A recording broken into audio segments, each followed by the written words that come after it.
Hello everyone, welcome to Digital Marketing Guide, the podcast where we keep on sharing some of the informative tools, techniques, case studies, and latest updates in digital marketing domain.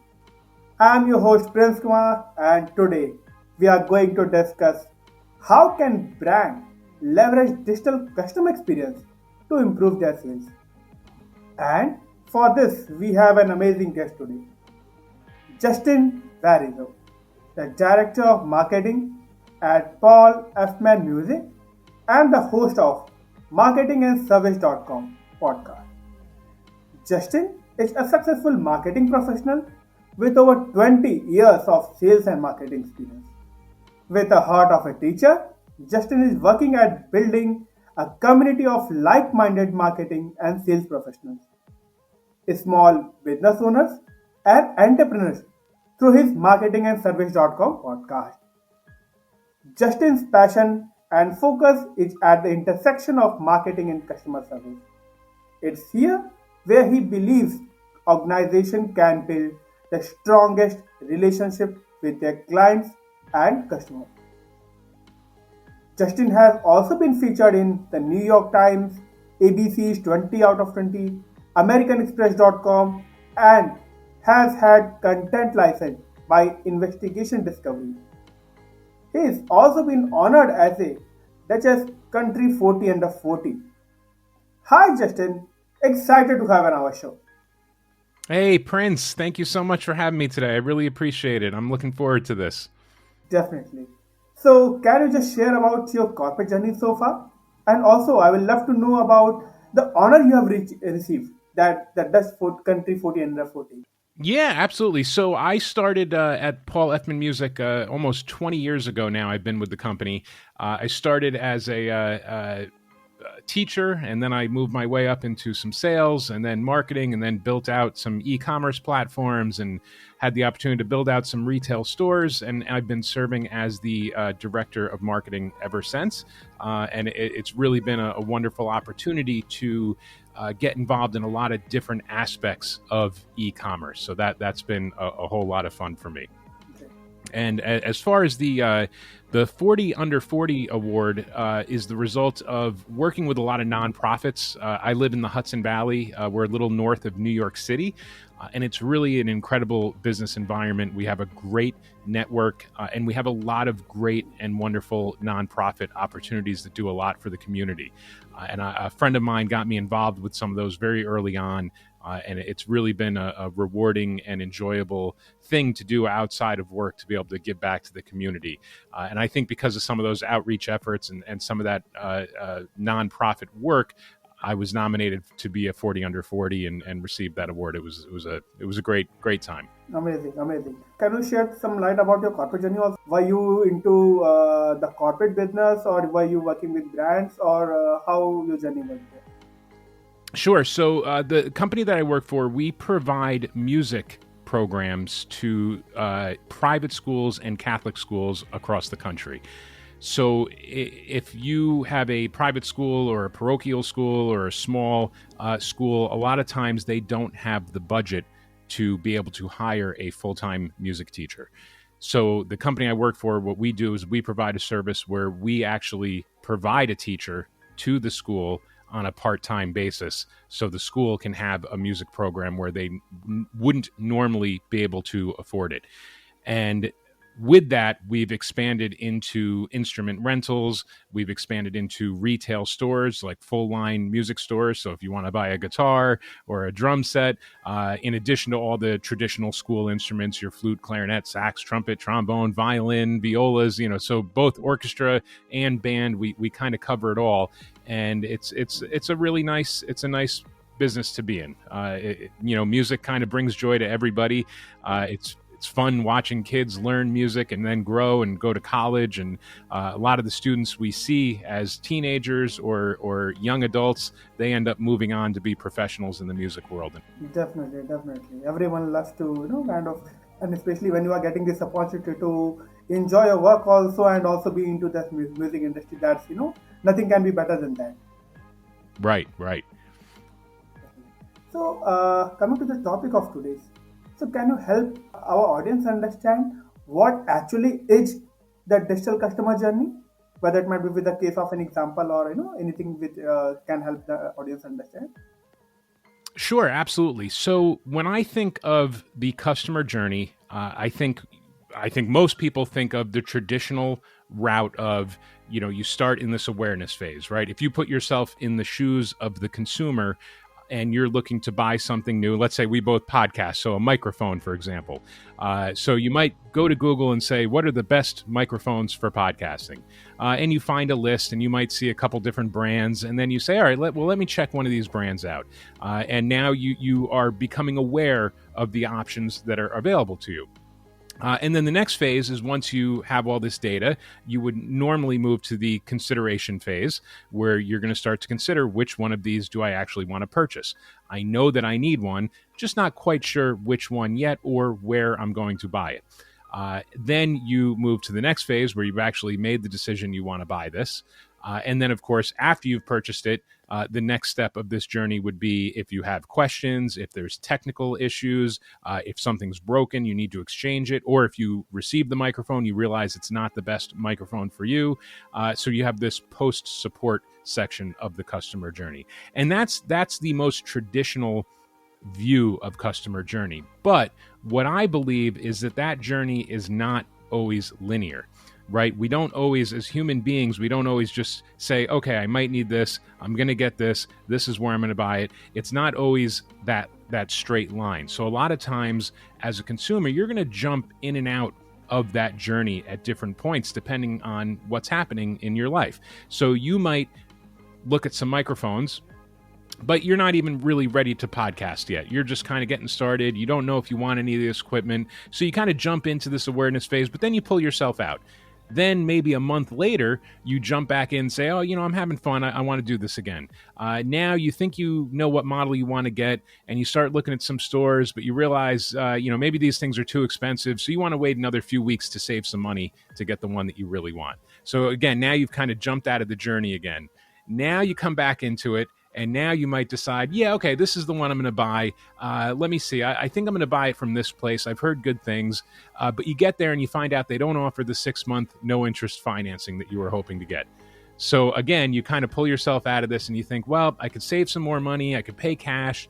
Or maybe I'll go to this other company because they have the same product. It's the same price. They're also a reputable company, and they offer 6-month no-interest financing. So now I can get it there, I can get it now, and I don't have to worry about paying for it for 6 months.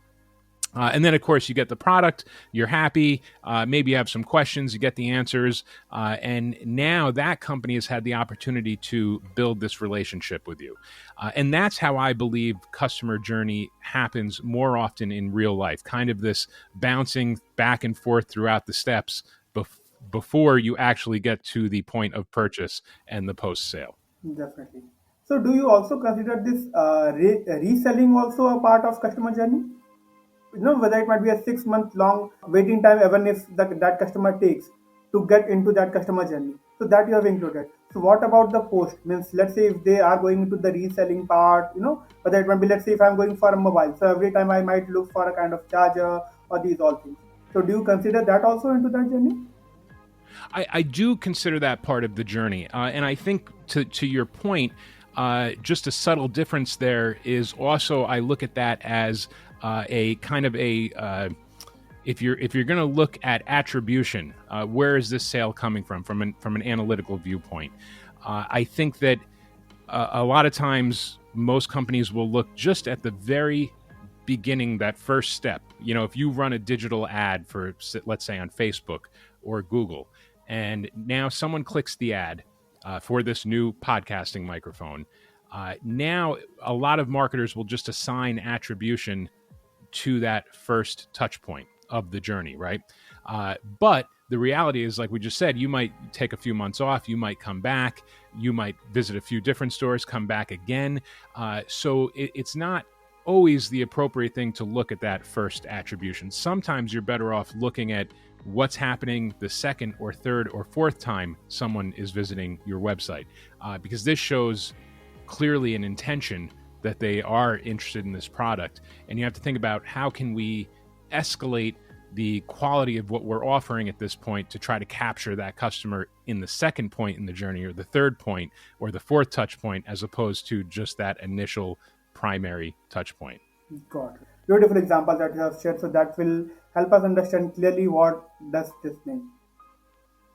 So now coming to the businesses, why do you think that improving customer experience is important, especially in this digital era for businesses? Sure. So what I always say when it comes to customer service and building these relationships, I'll ask a lot of people, and this is what motivated my podcast. If I ask you, what's the best customer experience you have ever had in your life, you could probably come up with a good example. If I asked you the second best customer service experience, if you're like most people, you're probably going to struggle a little bit with that. And if you're like most people, and I ask you what is the third best customer service experience, you can't even come up with an example. And to me, that's a really sorry state of affairs in today's world. So many companies say they pride themselves on the customer experience and customer service, and corporations now hire customer experience officers and customer experience professionals. Yet, most people can't come up with even 3 examples of having a really good customer experience. And in today's world, most of us, we engage in transactions not just once a day or twice a day, but a lot of times it might be 6, 7, 8 times a day. You might, you stop at the gas station and get gas in the morning, and then you go get your breakfast, and then you go get coffee somewhere. Then maybe you go to lunch. Then you have to pay your cell phone bill, and you pay your internet provider. And you do all these things in one day. You're engaging with maybe 12, 13, 15 businesses a day.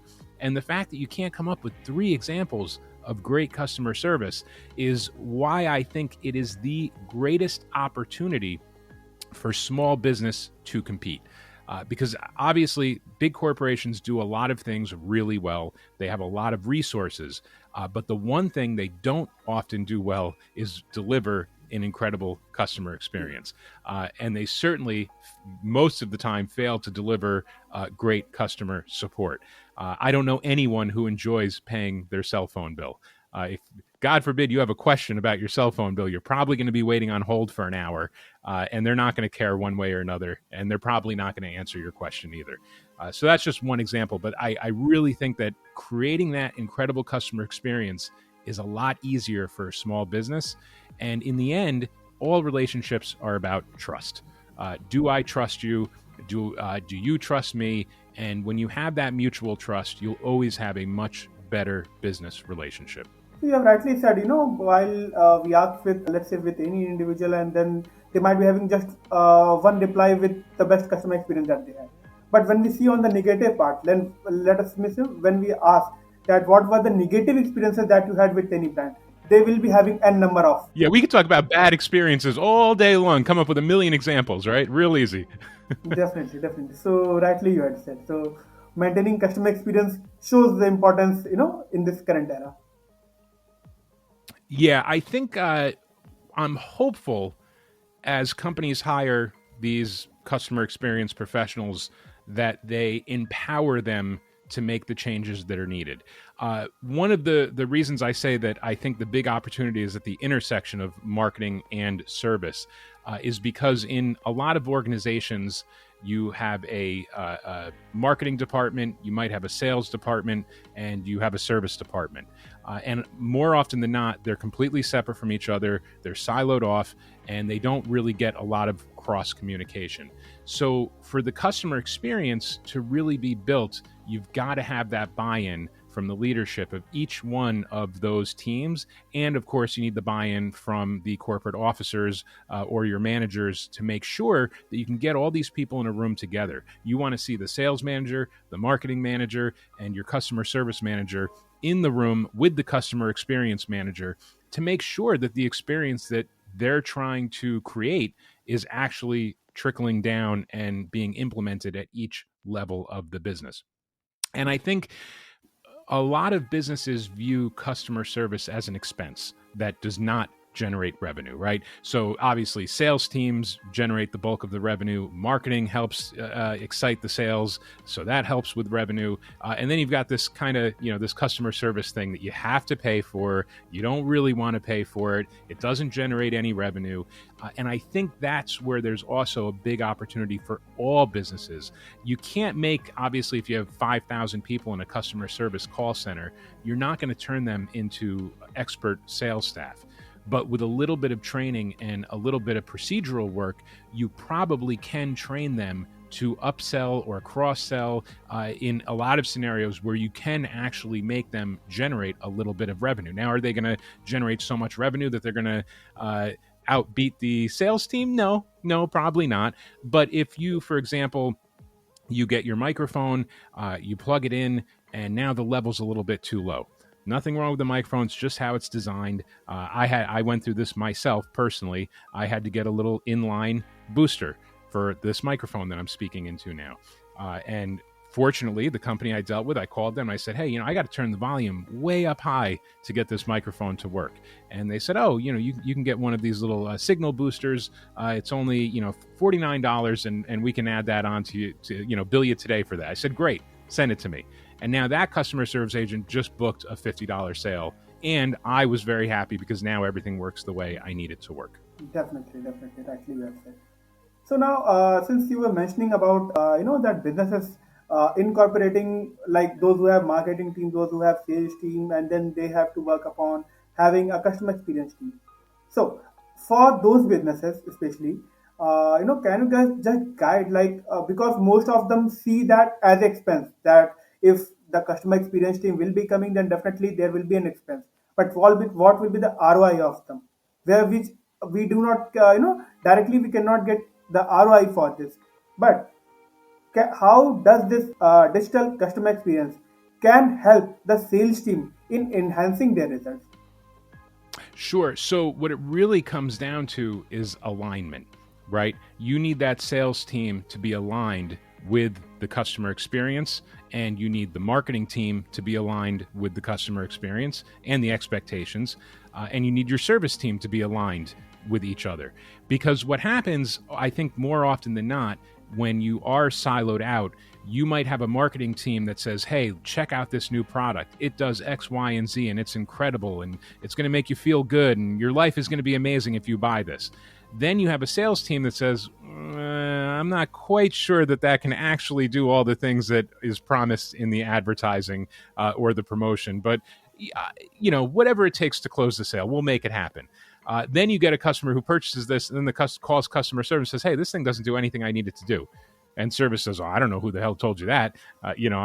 This thing can't do this. This can't do this. And now you get this really poor customer experience where you have a service team that's undermining sales and marketing. And it can work in any direction. You can have a marketing team that's undermining sales, a sales team that's undermining marketing. And having that alignment, again, where every team is on the same page with the same goals and the same expectation to deliver an incredible customer experience is just so important. And a great example I love to use is, I think we've all been in a position where we've bought something and then we have a problem. Let's say it's a appliance. You buy a dishwasher, and your dishwasher breaks a couple months after you buy it. And then you have the service come out. It's under warranty, let's say. So the service person comes down and they say, oh, this thing's a piece of junk. I hate working on these. They're terrible. Then they fix it and they leave. But how do you feel? You don't feel good about your purchase now. That was an example of a service member really undermining the sales, the marketing, and the entire business by going into your home and saying what you bought was junk. And now you're not going to feel good about it. And that's just one example, but I think we've all been in a position before where somehow we felt like, wow, we didn't make the right decision. And let's say that exact same scenario, but that service person's trained to come in and say, hey, listen, I'm really sorry you had this problem. This is a fantastic piece of equipment. You really made the right decision, and it's really unfortunate that you had this issue, but we're going to get it fixed no matter what, and you're going to be happy and you're going to love it. Now that person leaves, you're going to feel great. Nothing's changed. At the end of the day, you bought a dishwasher, it broke, It got fixed, but if someone leaves that bad taste in your mouth, that will stick with you and make you feel bad about everything with that company. Because first you'll feel guilty for making the wrong decision. Then that guilt's going to turn into anger. Now you're angry you made the wrong decision. That you're now going to try to turn around on the company and you're just going to talk bad about them. Where all that person had to do is say, thank you very much, or just keep their mouth shut. Don't say anything. Just say it's fixed. Have a nice day, right? Right, right. So you have, rightly mentioned, and that's what the current challenge is also. That is, marketing team works their way, the sales team works their way, and then the customer experience team works in their way. And that, if that, if all the three teams are not coming together to work upon it, then definitely nothing can be achieved, even if there's a kind of good amount of plan that has been created upon. Right. Absolutely. So, can you just help us understand the digital customer experience when users come for the online purchase? Because what you mentioned were a bit towards the offline also. Let's say if we take example of e-commerce website. So, can you highlight the customer journey for this e-commerce, or let's say for any B2B business that you want to take ahead? Sure, absolutely. So let's look at a company like Amazon, for example. Amazon has prided themselves as having the best customer service and the best customer experience of any company on the planet. And 95% of the time, they can execute that really easily. They have incredible systems in place. The problem is if an issue that you have doesn't fall within the expectations of the issues they think you might have, now you're in trouble. And I've had this happen, and I think everyone at some point has had an issue where they say, "God, I wish there was just someone I could call and explain what's happening here." Sure, if you just want to return something, easiest thing in the world. If you want to exchange something, easiest thing in the world. If you get a package that accidentally gets delivered to your neighbor and you want to try to figure out how you get that back, good luck, because that's not one of the options when you check customer support in Amazon. So when we talk about customer experience in an e-commerce environment, especially as a small business, I think this is where these real basic fundamentals of small business 50 years ago start to come into play, right? First and foremost, make it easy for someone to contact you. You want your phone to ring. At least I do. I always think of my phone as the money machine, right? Every time the phone rings, you've got an opportunity to earn revenue and to earn a sale. You want the phone to ring. You want to put your phone number out there. You want to get emails. It makes life easier, right? So you want to make sure that it is easy for your customer to get whatever information they want. Live chat. This is something that is very affordable nowadays for anyone in e-commerce to have a live chat. You should have it. It works, and it gives customers the option to instantly get an answer to a question. Because sometimes, and I think we've all been here too, you're looking to purchase something, you go to the website, and you have some question, and you don't get an answer. But we're naturally a little bit impatient, and we just want whatever we want, and we want it now. Now, I'm not sure that's right or wrong, culturally speaking, but we want it now. So when you can't get that microphone from the first place, or you can't get the answer to your question, you're just going to flip and you're going to go to the next website and you're going to try there, and then the next one until you get an answer. And the second you get an answer, you're going to make the purchase. And I think a lot of business owners will agree that more often than not, just being the first to respond can be what closes the deal later on. And this applies to e-commerce. It applies, you could be in real estate, you can be in brick and mortar businesses. The first person to respond often gets the sale. So it's so important to, in terms of a customer experience in a small business, and especially in an e-commerce, you still have to bridge that gap between a completely digital business and the humanity of being in business. You still want to work with people. Even when you buy something, you want to work with people and you want to build relationships. You want to build that trust. And the bottom line is, if you get that first sale, it's an opportunity to get sale after sale after sale after sale. And you get those customers that will keep coming back, and the lifetime value of that customer will increase the more that they trust you and the more they appreciate you. Because for a lot of people, especially in subsequent sales, it's more about trust than price. You're not going to go somewhere with someone you don't know with a product of questionable quality to save a few dollars if you know you've got someone who's very trustworthy and always delivers what they promise. That trust is worth a lot. Rightly, rightly said. So while you mentioning this journey, while you were mentioning that there are different channels or there are different interaction points, like whether it might be email or the calls through which the team tries to interact with you. And when you mentioned that you love your phone ringing, so there is a very thick line between them because many of the customers they feel that they are getting irritated in terms of if the number reaches a kind of if like you might be getting for any business if you are getting let's say 4 to 5 emails in a week or you are getting let's say 3 to 4 calls in a week. So many a times what we understand that we are trying to close a deal, but that turns out that the customer who might have been into a relationship or who might have brought our product have just unsubscribed us just because of the relevant or what we can say the n number of mails or the calls that they are getting. So what is a thick line that what you would recommend that should be? Yeah, so I love that you brought that up, Prince, because that is a really, really good point.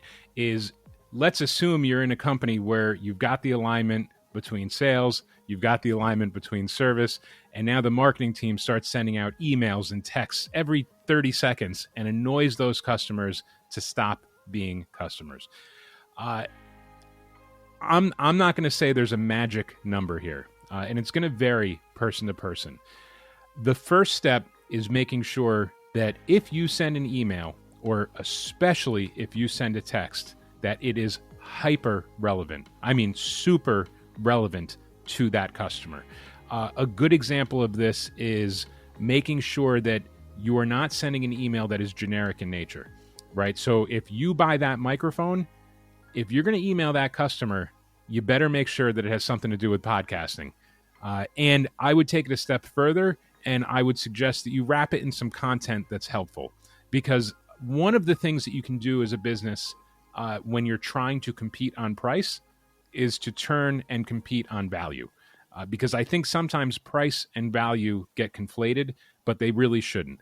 Because you can take something, a product, a microphone, for example, that's the same price at 5 different stores, but you have the ability to give a lot more value because you will give instructions and tutorials.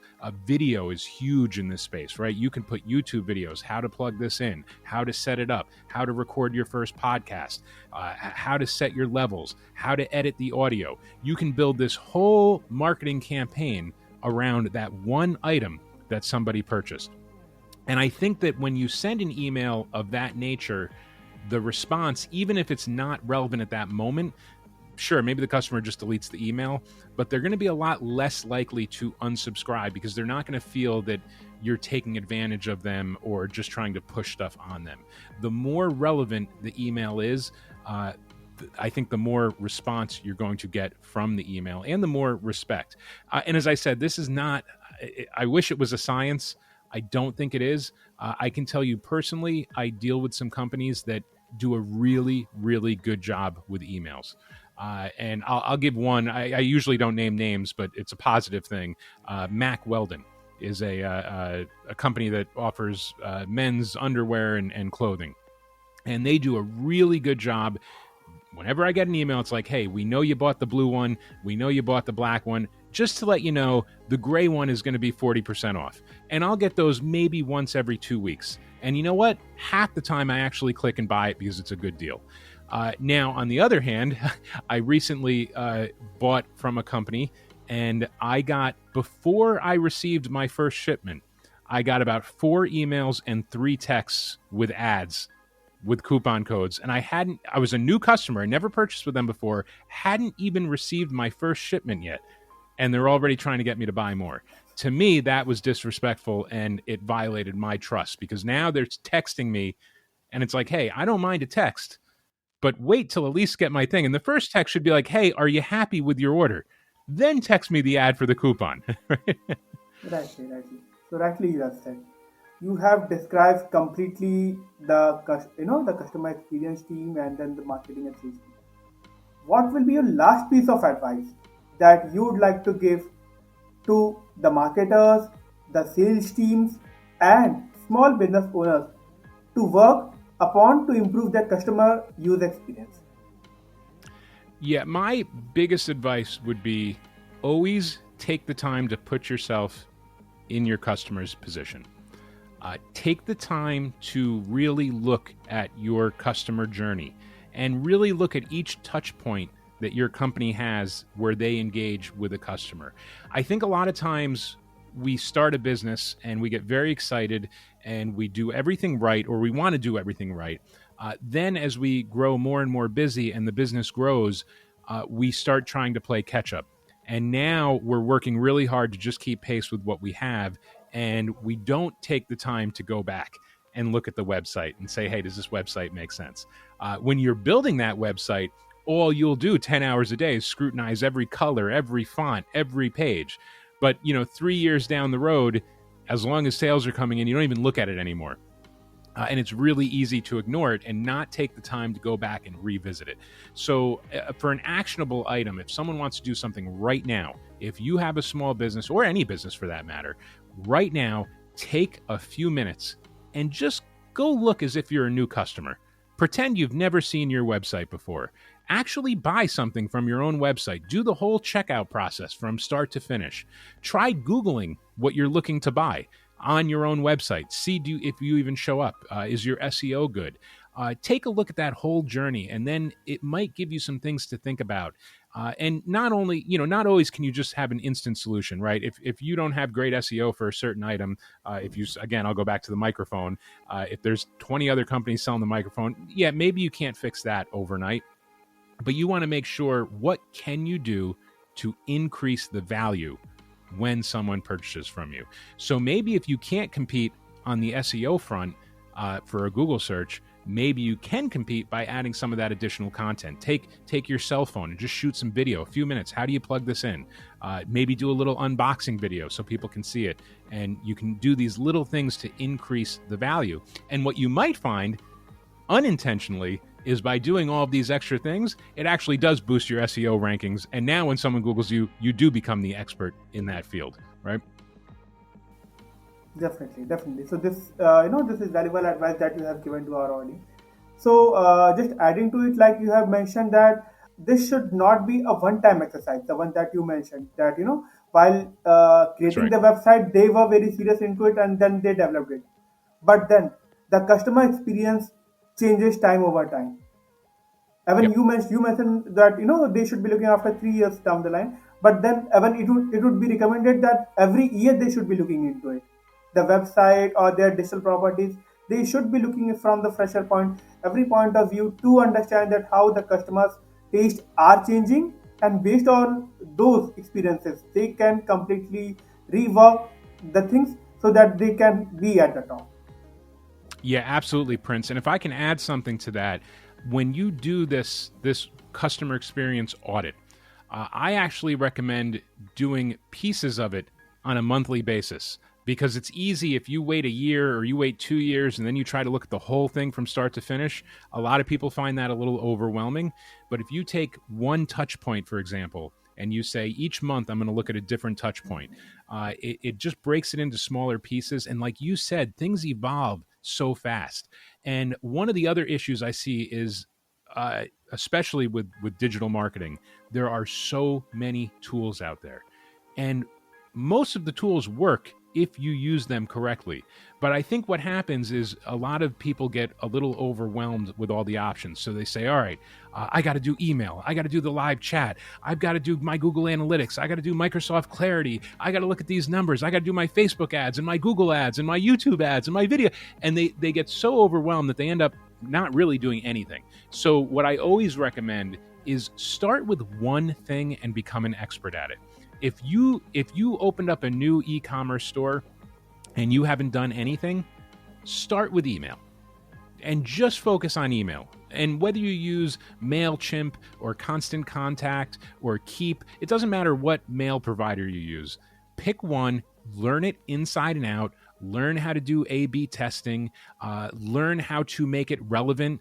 Most shopping carts today, whether you use BigCommerce or Shopify or Magento or Wix, a lot of them have these integrations that will work with mail providers. So that's something to look at before you choose a mail provider. Say which one works best with Shopify or which one works best with BigCommerce, because a lot of these carts can provide that information of what a customer has ordered in the past to help you make the email more relevant, right? So if you're selling clothes and you have a woman goes to your website and purchases a dress, you don't want to send her an email that says suits are on sale, men's suits, because that's not going to be something that's interesting for her, and that's going to make her delete that email and unsubscribe.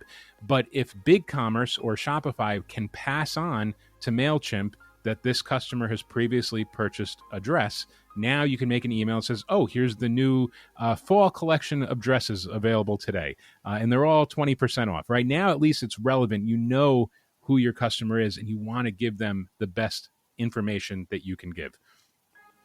Definitely, definitely. So personalization will be the key thing that will help to have a better experience. The one that you mentioned previously, also now also.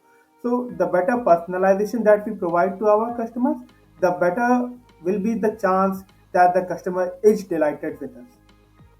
Yeah, make it personal, make it relevant, and make it worthwhile. Don't just every day send an email 20% off, 20% off, 20% off. Make it worthwhile. Think before you click send, how am I adding value to this relationship? What can I do as a favor to this customer to thank them for their last purchase? Oh, and by the way, if you do want to buy another dress, it's going to be 20% off, if that's the route you want to go. And I think, again, just taking that moment, really becoming an expert at one thing, and then once you really understand it, then move on to the next thing. Maybe the next thing is live chat. So you got your email up and running, you feel comfortable with that, it's doing well. Now you move on to live chat. And now you can really focus on that. How can I create a better chat experience? Are there questions that we get asked all the time? If you get asked a question once, then you can answer it. If you get asked the same question 2 or 3 times, you got to think about, obviously, you're doing something wrong. There's something missing where these customers keep asking the same question. Maybe it's, what's your return policy? Maybe it's, do you offer this in a different size, or do you have this in a different color? So sometimes there's really small things. I just had a guest on my show that talked about a LASIK eye surgery center, and they were getting really good traffic, but they weren't getting any conversions. And it turned out it was because people are afraid to have their eye shot with a laser, and it sounds scary. So they just crafted a little frequently asked questions page, which used to be really common on the internet 15 years ago, 20 years ago, and now you really don't see them anymore. But they crafted a frequently asked questions. Is this safe? What can go wrong? What are the benefits? How do I make sure that, I keep one eye good just in case? So all these things, and they addressed all these concerns, and their conversion rate shot up about 10 times inside of about 60 days, just as a result of adding one page of content to answer these questions. Okay.